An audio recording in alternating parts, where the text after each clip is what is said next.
99% of the people living today are living a watered down version of who they are. And yes, that includes you, that also includes me.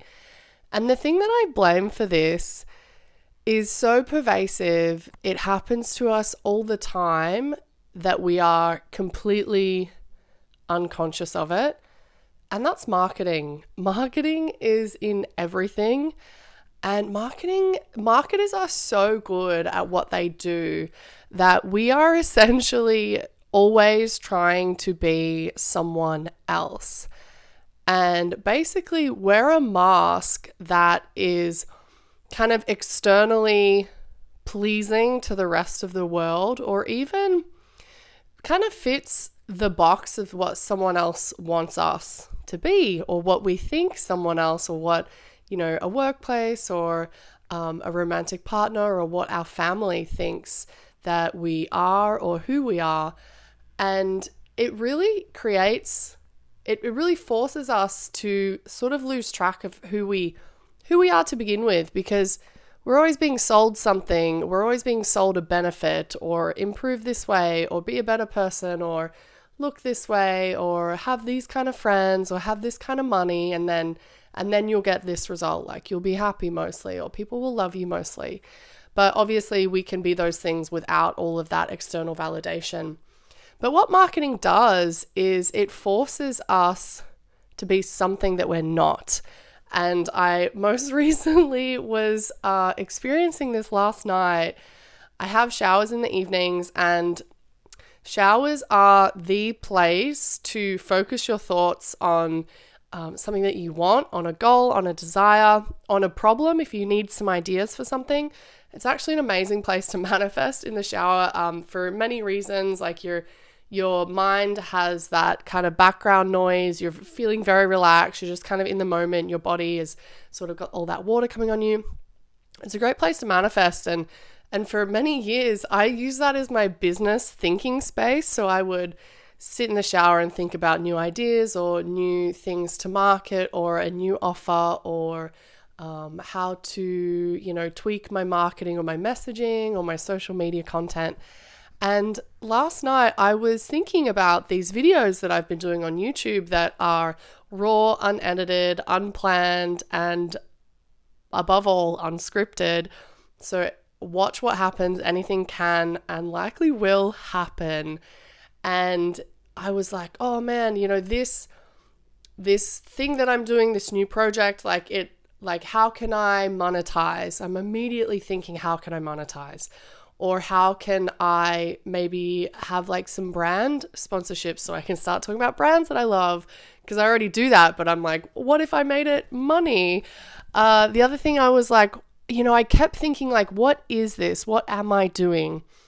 What is this about? And I kept trying to label it. I was like, is it a TV show? Is it a podcast? Maybe I can strip the audio and package it into a podcast. I already have one of those. I could do it easily. I was thinking maybe it's a personal development thing that I could eventually write into a book. Maybe it's practice for public speaking and being on stages.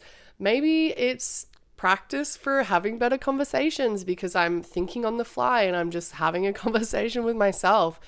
And the whole time I'm having a shower, I'm trying to label this thing that I'm doing and package it and put a little bow on it and be like, hey, well, this is it. This is what it's about. And I just was like, no, I had to stop myself and be like, no, Mel, that's not what it's about. Fucking stop. And in the last 24 hours, the amount of times I've had to check myself and say, Mel, you do not need to market this. It doesn't need to be anything. And man, I don't know if it's just because I've been in the online business for several years that I constantly have this marketing brain. I've got to make it cute, shiny, desirable, marketable. And I was like, no, that's not the point. You're doing it just to do it, just to share your thoughts, just to have a therapy session. And maybe somewhere in the world at some point in time, maybe today or tomorrow or 10 years, because it's going on YouTube, that maybe it helps someone in some way that I will never fathom and I will probably never know about. but I'm doing it to do it. And that is enough. That is enough. And then I was thinking, you know what? Like, even just trying to just be, instead of doing and forcing an outcome, and just being who I am and kind of sitting in the moment of myself and being like, cool, I can do this thing, I can have this project, and it can be easy, it can be fun, it can be something I look forward to, and it doesn't have to lead to an outcome. I was also thinking about how, like, since we've been marketed to since the beginning of time, and now the internet is a whole other thing, we are marketed 24/7, and that really affects us because, like, we are also, our lives is a piece of marketing, because if you ever went to school, then you marketed yourself to friends. You've likely marketed yourself to a romantic partner. And also it's sales too. You're like selling yourself, you're selling your package to be like, hey, I'm a cool person to hang out with me, come hang out with me. And then, I was thinking it doesn't end either, because we're always trying to like stay at that level. If we've sold ourselves into a relationship, we have to stay at that level of like, hey, I am consistent to this person that you committed to, and I'm going to keep showing up in this way. And yes, that is being a reliable, consistent person, but also you're allowed to just kind of sit with who you are without trying to do something in every single moment. And I also just think that when we start to see that we don't need to market ourselves, that we can just be, that we can just exist, it actually gives you a lot of power back, because you're like, hey, I don't need that thing. I don't need that, course that you were telling me that I needed, because like you marketed it to me in a way that made me feel sufficient and deficient and needy, and like, if I get this course, then I'm going to be a better person. You actually take your power back and you say, I can be whole and I can be okay without those things, and that's okay, because I enjoy being me. And that's really kind of the crux of it, is marketing, indoctrination through marketing. And when you realize that you have had that indoctrination like I did last night in the shower, you can kind of be like, whoa, okay, so what does it mean to be me? What does it mean to stand in my authenticity? And what does it mean to just be, just be, instead of do all the time? And that has been like a really radical thing. I'm constantly checking myself and being like, Mel, you don't have to sell this. Mel, it doesn't have to be anything. Like, you're allowed to just be. And that's what I'm sitting with at the moment. It's also just a whole part of a bigger macro conversation going on in my brain of like, being in the online business, by default, you become a marketer. And I never thought about that, and I'm like, do I want to be this in the future? Can I just be me? Is that a viable thing? And also, can I just be real? Some days I'm just like, man, I should have bought an old school business. Why didn't I just buy a fucking coin laundry like I wanted to 5 years ago? Man, I wanted so bad to buy a coin laundry. I was like, slow and steady income. It's chill. Everyone needs to do their laundry. And then I was just thinking about that last night. I was like, man, yeah, the returns aren't huge, but it's slow and steady. It's consistent. You can get behind a Facebook ad strategy for that. You can build a business around that. Without being the face of it too. So a lot of people in the online space, like, you are the face of your business. And like, let me just tell you how unsustainable that is. Like, for me, I'm always thinking with the end in mind, and I'm like, how am I going to, my family just got home. Hey guys. I'm always thinking end in mind, how am I going to sell this business? How am I going to exit this business for like $1 billion with my face as the business.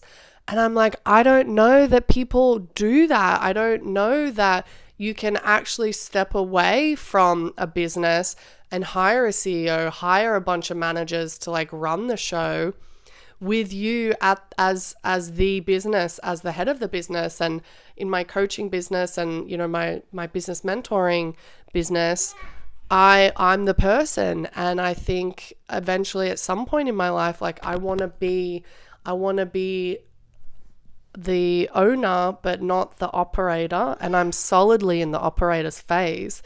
So like what business can I be in that like I can step away without being the face of it and having to show up every day on Instagram and all of that. And I think that's really a piece that people forget about, because like the online business space, you can easily step into it.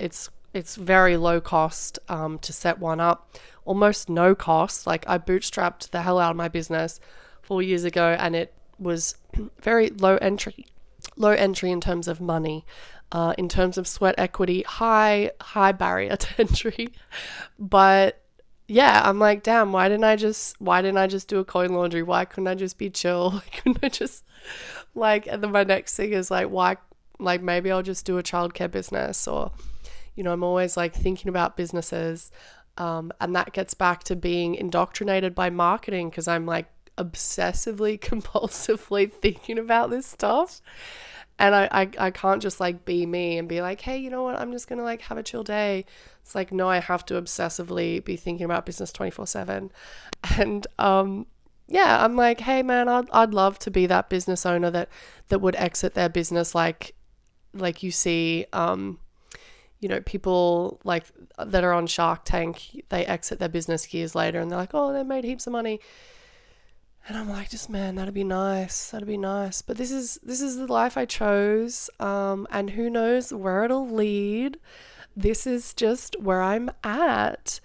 And also today, I had an appointment for my son. He had his 1.5 year like checkup at the nurse here in Australia. And I was telling her, I was like, whoa, you know, he likes to be with me a lot.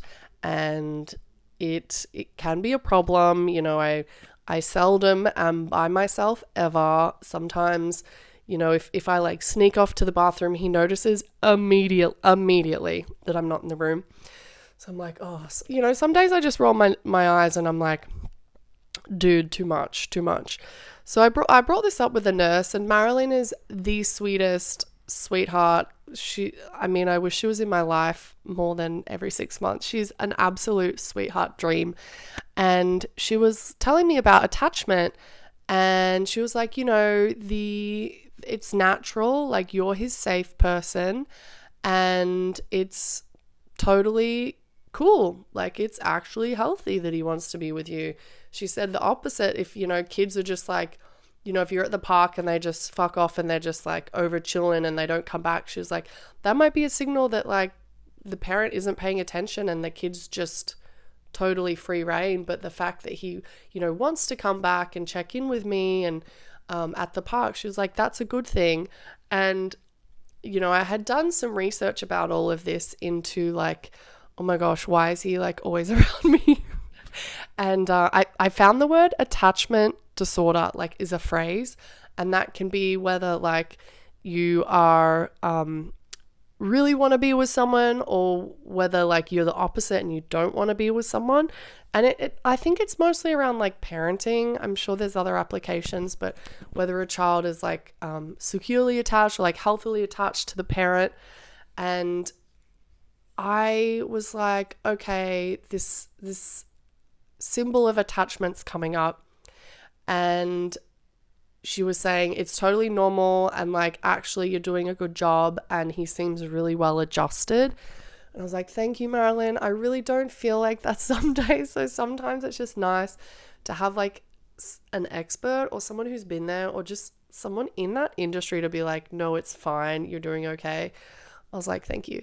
But that attachment piece, I was like, shit, do I have an attachment disorder with my business and with business in general? It feels very compulsive. I feel very like I need to do it all the time. Like, I literally don't let the business out of my sight or thinking about the business. Like, obviously I'm not looking at a business, but metaphorically, I'm thinking about that business all the time. And I think really I do have an attachment to sort of with business. So that's something that I'm going to be working on. This is just like a really big aha for me in the past 24 hours. But yeah, it's like, yeah, I think I do. And I don't know that it's just purely because I feel indoctrinated by marketing. I think it's also, takes two to tango, and I'm also at fault. I need more space. I need more downtime and more rest away from the business. So that's what I'm going to be challenging myself to do in the coming days and weeks. Hopefully I can remember to keep this on my priority list, to not be attached to my business and completely obsessed with marketing. I also am really loving just getting into my skincare routine, and I really am just singing the praises of peptides right now. I buy all my products that I buy these days have peptides. Like, the magic P word, peptide, is so good. And I don't even know what a peptide is. Like, I would love for someone to comment on this video and tell me what a peptide is. Is it like a molecule? Is it like a chemical? Is it like one of those cute little pictures with like all the circles and molecules that are joined together? Like, what's the chemical makeup of a peptide? Is it just like, I don't know, stardust that they sprinkle in? Is it angel dust? I don't know what a peptide is, but I love them. And they're in all the creams that I do, like my night cream, my eye cream. I'm starting to look for peptide lip glosses and peptide hand creams. I feel like, because peptides, I don't know, they make my skin nice and young and like juicy looking and bright. And in the morning, I feel so good. I use the Clinique, I think it's called the clinical anti-aging cream. It's like a night cream, and then I use the matching eye cream, and I feel like I wake up like 6 months younger every time I use it. And I don't typically buy anti-aging or anti-wrinkle stuff, but it has peptides in it, so I couldn't not. I have like zero control around peptides. But you know what I feel like my hands could do with some peptides these days. So if you know about a peptide hand cream, hit me up. I want to know about it.